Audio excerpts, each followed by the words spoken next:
Hi, my name is Az Samad and I'm a Gumroad creator, and here's how I create.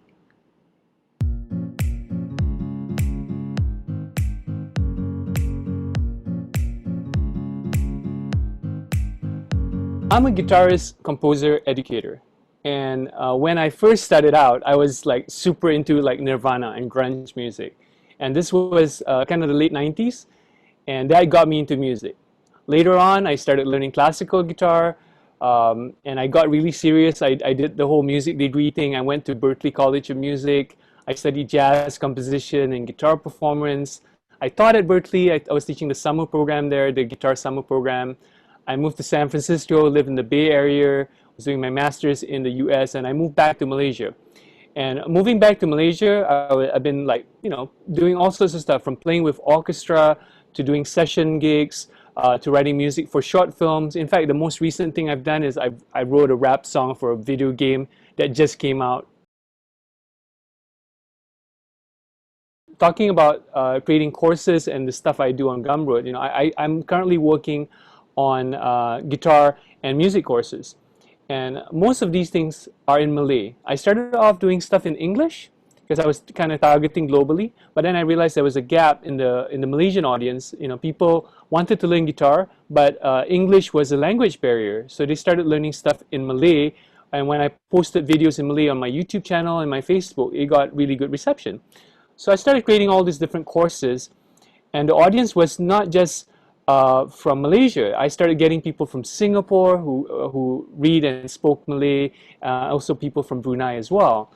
And it's been awesome because I'm working on guitar courses that show guitarists, how to improvise lead guitar. I also started a beginner guitar series, which is called Langkah Gitar Girang, which means like kind of happy guitar steps.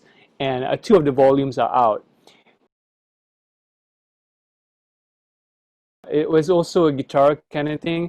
There's this guy, Troy Grady, who has a series called Masters in Mechanics. And it's not about cars, it's all about the mechanics of guitar playing. And I subscribed to that, and it happened to be on Gumroad. And since then, I thought, I should really try out this Gumroad thing and actually put my own stuff on it. And my experience with Gumroad is that it's been positive. It's made it easy for me to create products, from ebooks to audio courses to video courses, all sorts of stuff. And it's made it really easy to test product ideas quickly and find out whether it's something that a lot of people resonate with.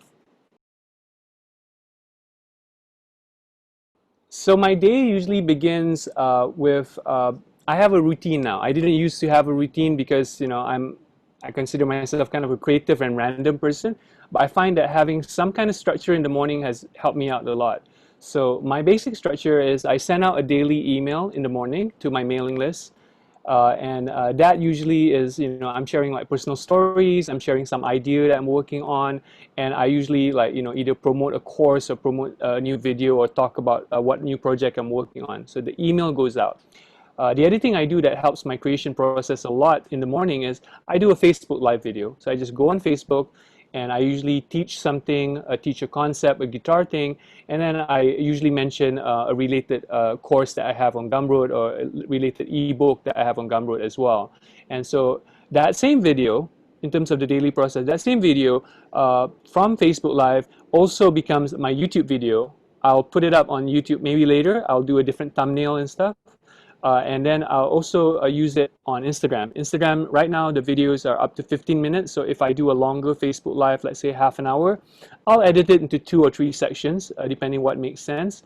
And what I do after that is I actually trim those, that half an hour Facebook Live thing into shorter clips that I use on Twitter as well. So that is my kind of my core content, is this Facebook Live thing, which I get a lot of energy from people interacting. So it could be anything from 10 to 150 people watching me live in the morning. But as soon as I put it on YouTube and Instagram and Twitter, and sometimes to my mailing list as well, LinkedIn, I put it on all the different channels, that gets a bigger audience as well. So that's my morning thing. In the afternoon, then it's a bunch of emails. I just reply emails and check out on like customer inquiries, things like that. and usually about like 2 or 3 o'clock because it's quiet. There's construction here usually and it's noisy. Sometime around 2 or 3 o'clock, the light is just nice. And when I am creating a course, I'll probably allocate about half an hour to 2 hours, and I just record the course content. Usually, that's just the video recording stuff. At night is usually when I plan content, so I'll do the outlines for what's the next thing I want to record. I do editing at night because it doesn't matter if it's noisy. You know, at night usually it's quiet, but I can do all my editing and formatting for things at night. I usually just, and this is the spot where I do most of my Gumroad courses. So I just have my camera here. I record it during the day. It's quiet, it's nice, and it works.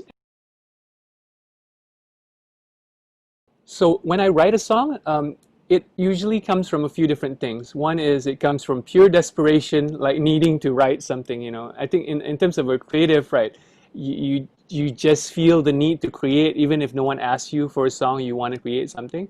And sometimes that could be from having a cool chord or cool melody or something stuck in my head, or being inspired by a really good video, a really good novel or book or story or life experience, frustration, anything like that. That triggers it.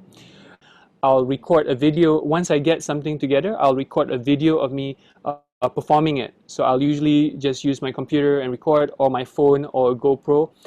That's the document of the sketch. And later on, maybe the next day or 2 days later, I'll go back to the song and actually look at it and see what can I edit, how can I make this more defined. And so it's a lot of iteration process. It's recording, editing it, making it better, editing it again. Much like how I would create like a course, you know, there's a lot of it's iteration and trying to make it, refine it. One of the best things I've done recently is actually I've combined my daily creation process with composing. So I did a whole week, probably about 5-6 days, where I compose live on Facebook Live. So I compose in front of an audience, and it's kind of stressful, you know, because people are watching you. They expect you to be a genius or something, and I'm not. But it's kind of good because I know within 20 minutes or half an hour I have to come up with the basics of a song, and that actually documents my whole process, which is a great thing to do as a creator, to actually get out from what you think is your creation process to actually have it documented. The biggest thing I learned as a creator is that it's all about testing, and it's all about knowing your audience. So what testing means to me is releasing a product or placing it on pre-order and then seeing what the response is like. It's the quickest way to validate a product, because you know, if I promote it for a week and no one's buying it, I guess there's no demand for it. Doesn't mean it's a bad thing. It just means that no one that I currently know is interested in getting it. Also, the other thing is noticing what my audience buys shows me what to create next. So one of my courses is called Rahsia Jadi Hero Major Skills. It's basically, in English, is secrets of learning the major scale, you know.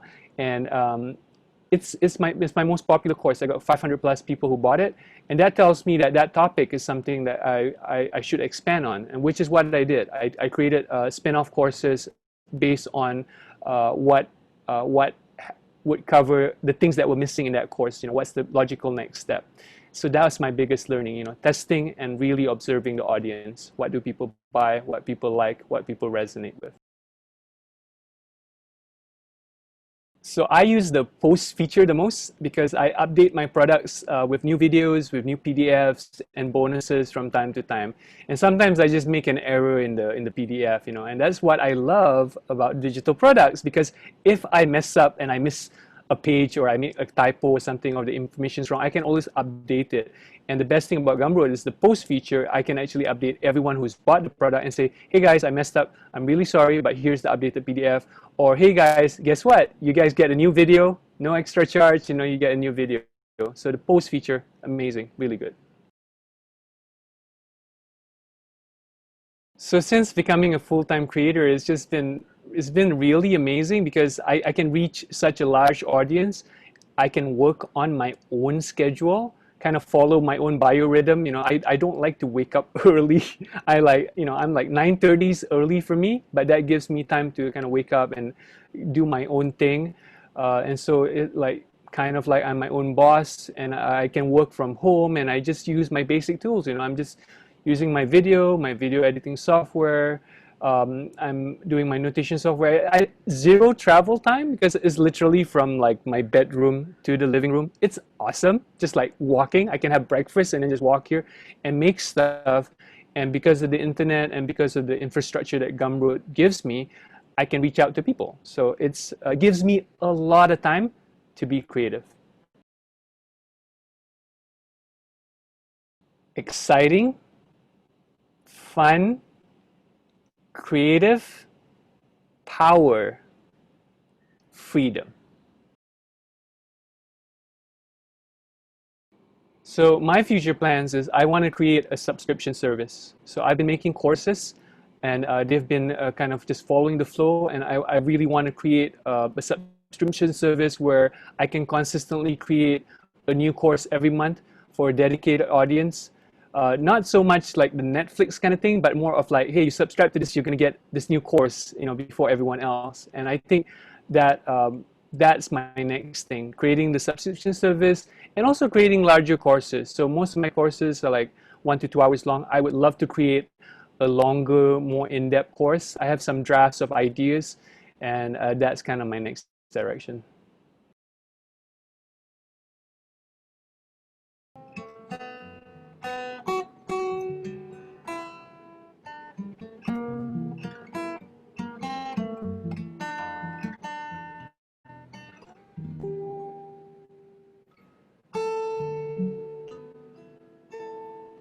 Thank you for watching.